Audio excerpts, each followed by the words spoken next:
gennaio 1996, esattamente 30 anni fa, l'incendio che distrusse la Fenice sotto gli occhi impotenti dei veneziani, le immagini e le voci della notte in cui Venezia si scoprì fragile. 30 anni dopo le testimonianze dei vigili del fuoco che cercarono di salvare la Fenice dal disastro, dall'inferno alla rinascita del teatro, com'è cambiato oggi la sicurezza in città. Tragedia soave, guardia giurata in servizio muore schiantandosi contro una vettura ferma in carreggiata ma senza le 4 frecce. A bordo c'era un uomo colto da malore e ora gravissimo. Il presidente della regione Stefani e il patriarca di Venezia Moragli inaugurano i nuovi studi di Media Nord-Est, investimento in nuove tecnologie che mette al centro la persona, l'editore Filippo Iannacopoulos, informazione reale, non artificiale.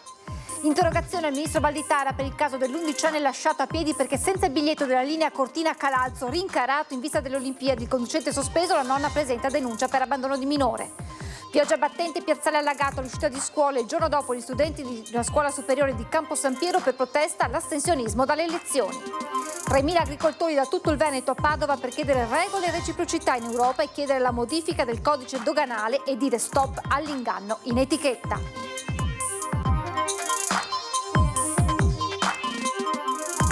Buonasera e ben ritrovati con l'edizione regionale dei nostri telegiornali. Dunque alle 21 del 29 gennaio 1996, esattamente 30 anni fa, la ferita più profonda del tessuto urbano e culturale di Venezia degli ultimi decenni, il rogo della Fenice, una notte drammatica e impossibile da dimenticare. Era chiusa per lavori di manutenzione e l'incendio doloso avvolse completamente, lasciando solo le mura perimetrali. 2 elettricisti, Enrico Carella e Massimiliano Marchetti, furono accusati di aver appiccato il fuoco per evitare penali dovute ai ritardi nei lavori di restauro e condannati. Altri 8 imputati per incendio colposo furono assolti. L'inchiesta aveva infatti messo in luce una catena di superficialità e negligenze che facilitarono la distruzione.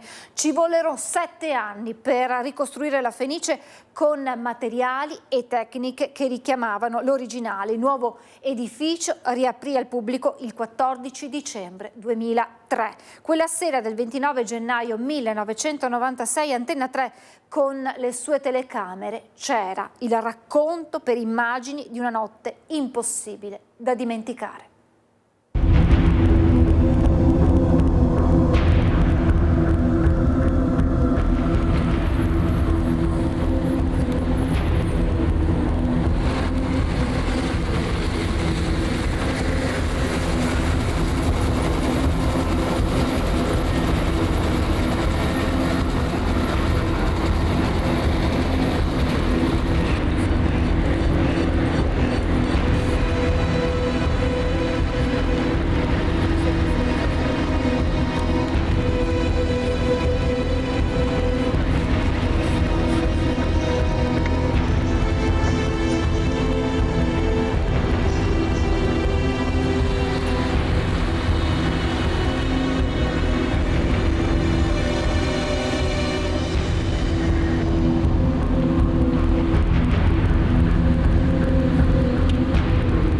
Fa impressione, ma soprattutto il sentimento di impotenza, il fatto di non poter fare assolutamente niente.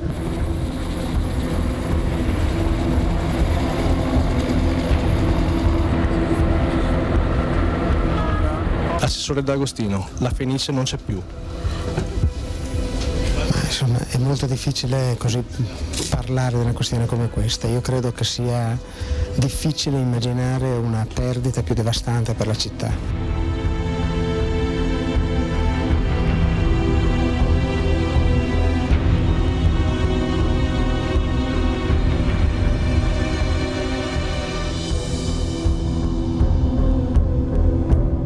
La Fenice sta bruciando. Che impressione ti fa? Terrificante, direi. Tu abiti qui vicino? Sì. La tua casa è stata evacuata, no? No, la mia casa no, ma questo è l'albergo di mio papà e quindi siamo un po' spaventati.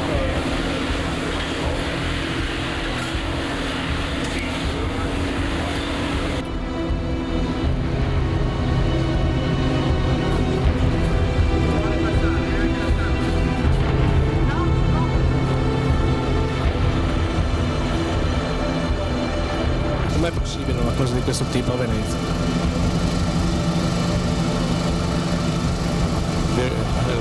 Lo dovremo verificare come è stato possibile. Fragilità di questa città si vede sempre di più. Incendi ce ne sono dappertutto, solo che non sempre l'incendiato è la Fenice.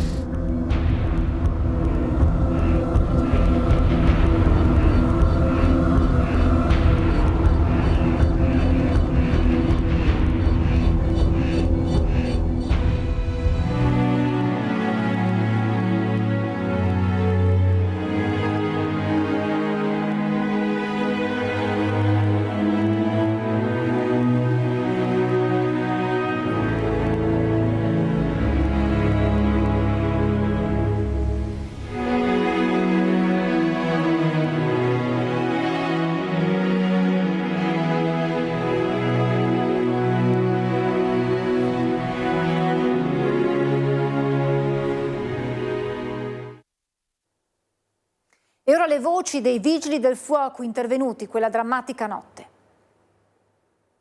Mentre eravamo sopra è crollato il tetto, è venuto giù e là abbiamo sentito proprio un calore che veniva su e ci siamo distesi tutti quanti. Io mi sono girato, ho visto il mio, perché chiaramente anche tra il sudore che c'era e l'acqua stava proprio fumando il calore che si era sviluppato dal crollo del tetto. E chiaramente noi eravamo tutti lì intorno per cercare di confinare l'incendio, ma quello là è stato proprio, là ho sentito proprio il cuore che andava a 1000. Aveva 27 anni e appena 5 di esperienza Andrea, quando in una sera di turno come tante altre al comando di Mestre è stato chiamato per quella che è stata l'uscita forse più impressionante della sua vita lavorativa. Il teatro La Fenice stava bruciando e si doveva intervenire. Erano le 9 di sera quando 2 appartenenti alle forze dell'ordine hanno chiamato in caserma per dire che vedevano del fumo vicino al teatro La Fenice. Sono partite immediatamente 2 squadre dalla sede centrale di Venezia, io sono partito insieme a loro e siamo arrivati alla Fenice, abbiamo aperto il teatro e siamo entrati. Ho visto tutti i colleghi stavano correndo a destra e a sinistra per prendere posizioni, praticamente per attaccare l'incendio. Mi ricordo che c'è stato un tecnico dell'Enel che mi ha detto: guarda che avrei bisogno di un tuo supporto perché i tuoi colleghi stanno lavorando una parte in tensione e chiaramente mi sono staccato un attimo e ho aiutato questo tecnico a staccare, a sganciare. Poi ho preso la mia scala e sono scappato via per fare l'intervento. Le fiamme altissime e la difficoltà di contenere l'incendio. Venezia era illuminata a giorno dal fuoco e il teatro si vedeva bruciare dal Ponte della Libertà. Abbiamo sentito il rumore del fuoco che sta avanzando lungo la tromba delle scale,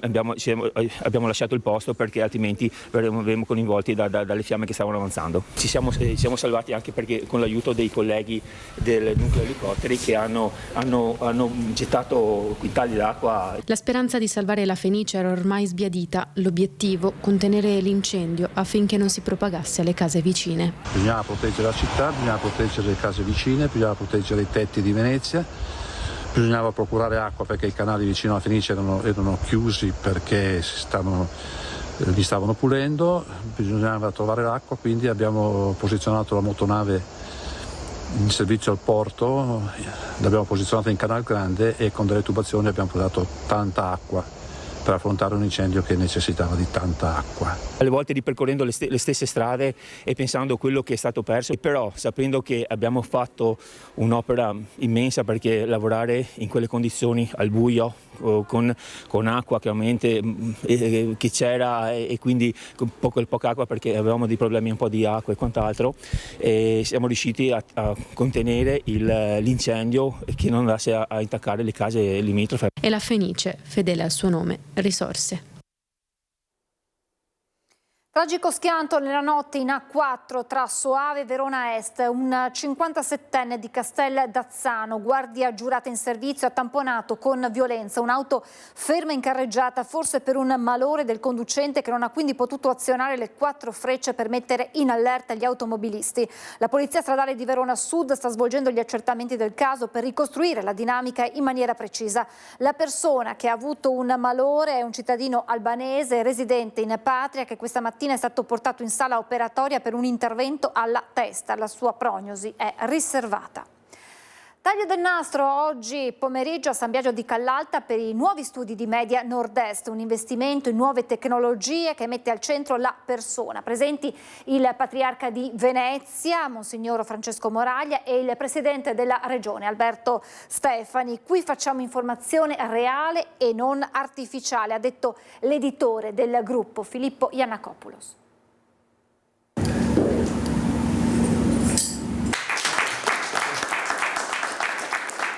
Un'informazione reale fatta da persone reali per telespettatori reali che vivono in un territorio reale. Un'informazione reale e non artificiale, quella del gruppo Media Nord-Est, che da oggi può contare su spazi e studi nuovi, un investimento in tecnologia e futuro, ma che continua a parlare alle persone, quelle vere. Il nostro ruolo è raccontare i territori e raccontarli con l'autorevolezza di giornalisti, di strutture tecnologicamente adeguate per farli lavorare al meglio e per garantire ai telespettatori un'informazione di qualità, un'informazione che assolutamente rispecchi la realtà dei fatti e contribuisca al dibattito democratico, anzi sia il fondamento del dibattito democratico del nostro territorio. A San Biagio di Callalta il taglio del nastro alla presenza del Presidente della Regione Veneto Alberto Stefani e del Patriarca di Venezia Monsignor Francesco Moraglia, che ha richiamato all'essenza dell'informazione l'anima del vero servizio pubblico. Una realtà legata al territorio che però non è piccola, sa guardare un perimetro ampio, possa essere veramente un osservatorio privilegiato per non perdersi nei discorsi inutili di condominio, usiamo questa espressione, e nello stesso tempo anche per tenere insieme una comunità. Comunità che il gruppo Media Nord-Est racconta in tutte le sue evoluzioni sociali, economiche, culturali. C'è bisogno di avere un'informazione adeguata e soprattutto capillare. Solo così, veicolando un'informazione adeguata, umana e capillare, si possono ottenere dei risultati tenendo conto della consapevolezza che i cittadini possono acquisire grazie a quella determinata informazione. Proprio il territorio riconosce nelle emittenti del gruppo Media Nord-Est un interlocutore autorevole e affidabile, così il sindaco di San Biagio di Callalta. Questo aspetto di profonda umanità che si respira all'interno proprio di questi studi è quello che poi noi come telespettatori, ma anche come interlocutori e relatori, possiamo trasferire alle nostre comunità. Quindi grazie di cuore per quello che state facendo e l'auspicio è di continuare sempre così e sempre meglio. Quando la forma è sostanza, con il primo gruppo televisivo locale d'Italia che vuole guardare avanti e farlo sempre a testa alta. Credo sia una ciliegia sulla torta, no? Perché questo studio straordinario che non ha nulla da invidiare agli studi di grandi reti nazionali è la prova, la dimostrazione della crescita di Media Nord-Est dal punto di vista tecnico, dal punto di vista della professionalità e anche dell'immagine. Come dice sempre il nostro editore Filippo Iannakopoulos, noi siamo sempre dalla parte dei cittadini e soprattutto diamo voce a tutti. Qua non ci sono amici degli amici o dei parterre schierati, ci sono le persone, ci sono i politici dell'una e dell'altra parte. Che sia un luogo di serenità, di rispetto reciproco, soprattutto di chi magari ha meno voce in capitolo. Il Dio Onnipotente, Padre, Figlio e Spirito Santo. Torniamo alla cronaca, violenza in strada ieri sera a Padova, dove una minorenne ha aggredito con un coltello la rivale con cui stava litigando. Non ci ha pensato molto ad estrarre il taglierino e ad aggredire la sua rivale. Una lite in mezzo alla strada che poteva avere conseguenze ben più gravi, quella avvenuta mercoledì sera in via Ugo Foscola a Padova, a pochi passi dalla stazione che fino al 19 febbraio è ancora zona rossa. Una ventenne è stata accoltellata da una sedicenne al culmine di uno scontro violento. A terra sanguinanti, i fendenti l'hanno colpita alle mani e all'orecchio. È stata soccorsa dai medici del 118 chiamati da alcuni passanti passanti che hanno assistito all'accoltellamento. La minorenne, armata di coltellino, invece è stata bloccata dagli agenti della polizia locale che l'hanno portata al comando per l'identificazione. Sarebbe già nota e con numerosi precedenti. Sconosciuti i motivi del litigio che hanno portato all'aggressione, le due ragazze sono state viste urlare ed azzuffarsi in mezzo alla strada. La sedicenne verrà denunciata. Purtroppo continuano ad essere frequenti episodi di violenza giovanile in città e soprattutto femminile. Nei mesi scorsi alcune minorenni sono state colpite da Daspo e allontanate dalla città di Padova dopo aver creato panico in stazione per settimane, aggredendo e picchiando un disabile e una barista che non le voleva far giocare alle slot machine. Una di loro è stata anche arrestata. E dopo le due anziane turiste americane aggredite con un coltello, i veneziani si sentono sempre meno sicuri. Di sera non giro più, cerco di girare solo di giorno, non è più come una volta Venezia. Venezia non è più la città di una volta. Diciamo che una volta era più sicura, adesso meno. Certo, sì, questo sì. Non mi sento più sicura come una volta.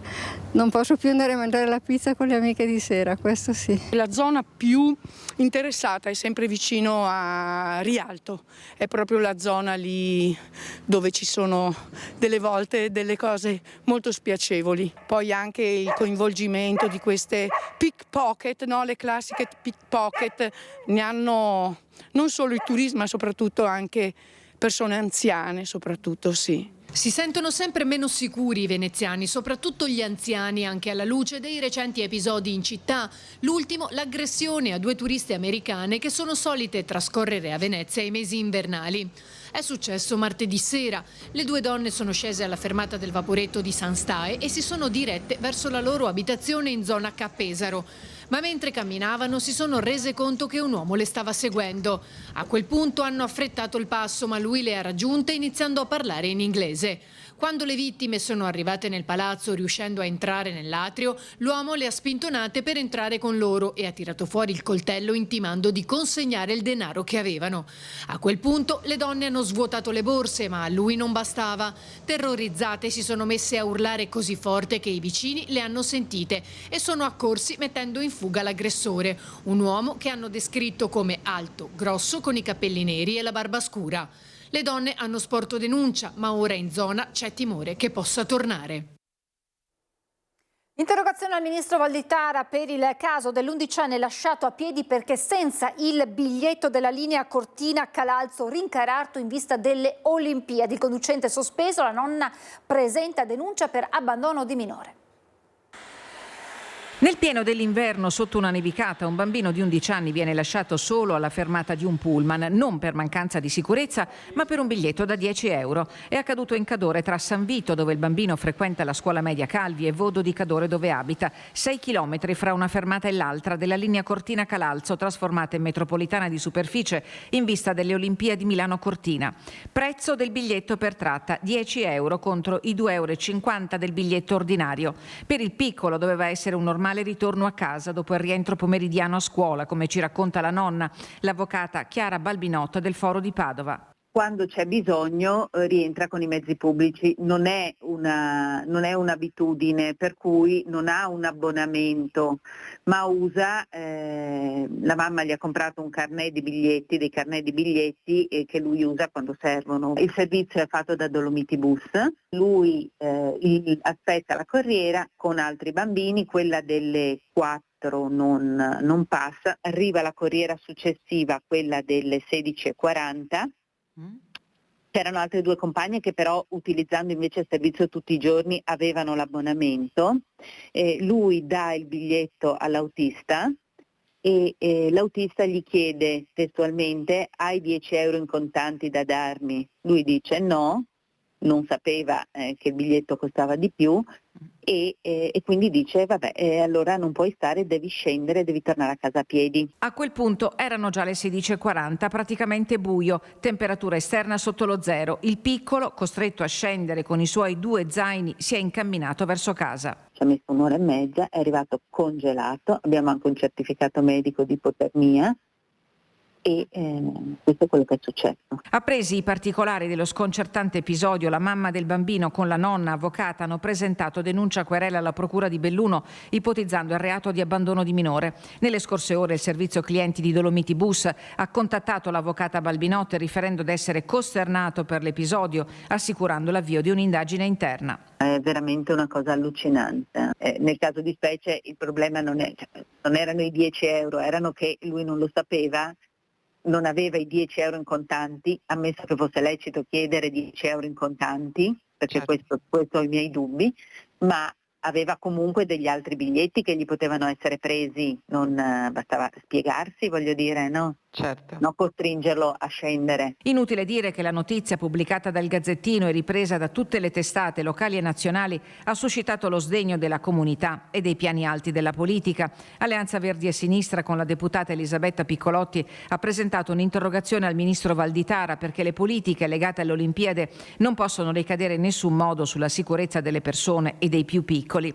Il consigliere provinciale delegato Massimo Bortoluzzi ha chiesto una verifica a Dolomiti Bus.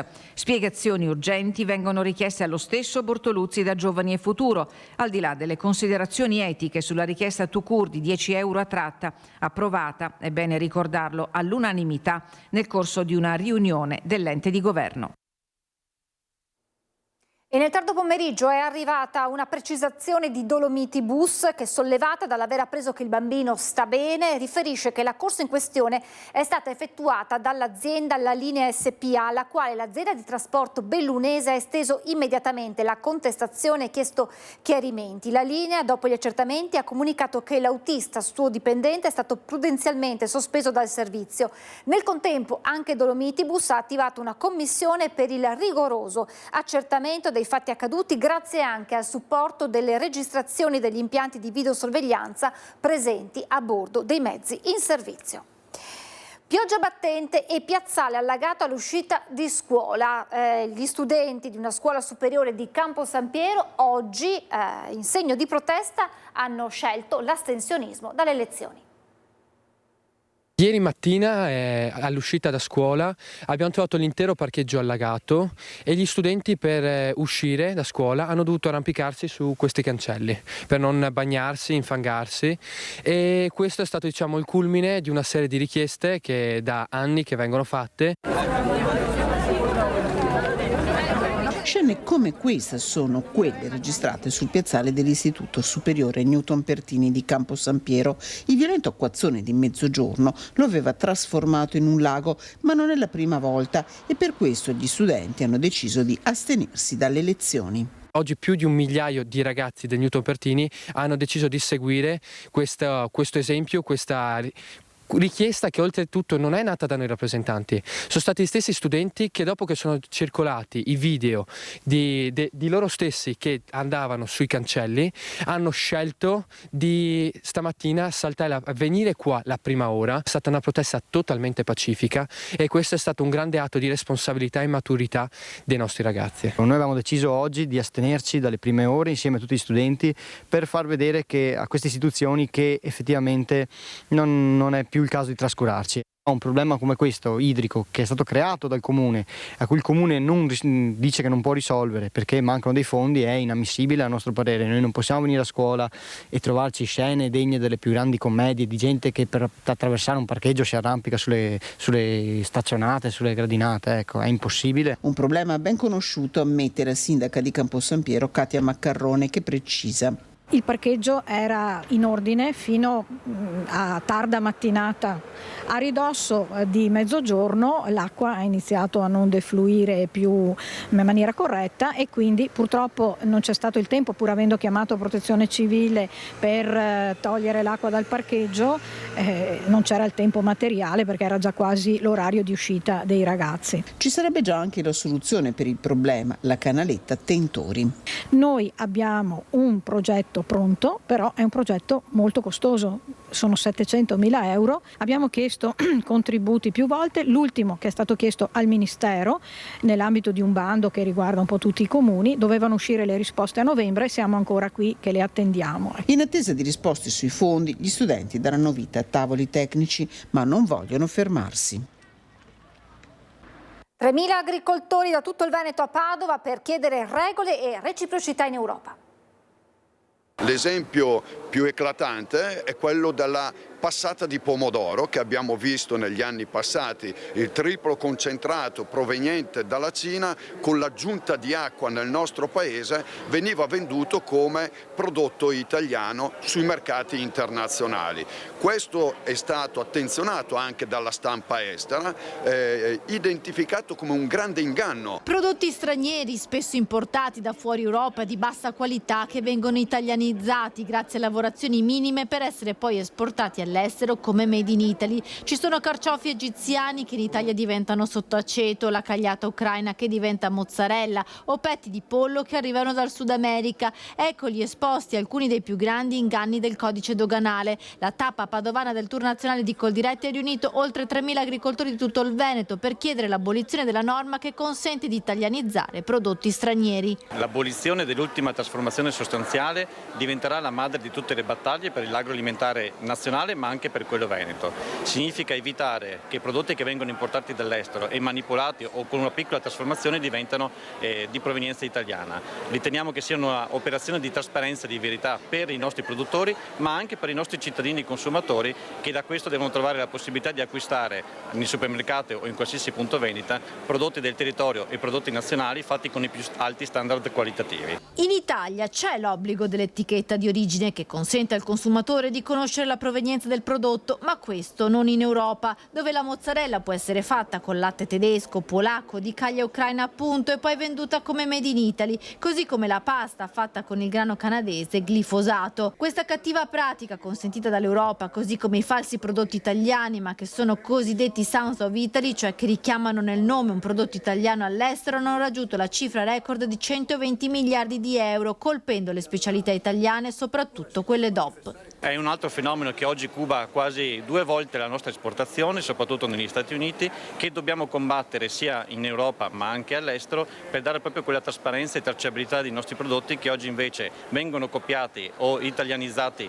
in maniera impropria o illecita e che riteniamo siano invece da vietare, da sanzionare. In testa ai più taroccati alcune DOP del Veneto come il grana padano e l'asiago e poi salumi, olio e conserve. Dire esattamente qual è la provenienza di un prodotto agroalimentare partendo da quello che è il prodotto agricolo, più trasparenza creiamo, più valore economico distribuiamo sulle nostre imprese, ma soprattutto diventa anche una risposta in termini occupazionali, in termini sociali, perché grazie all'agricoltura e all'agroalimentare, quello trasparente, siamo riusciti in questi anni a far crescere sempre di più la possibilità di dare certezza alla nostra collettività.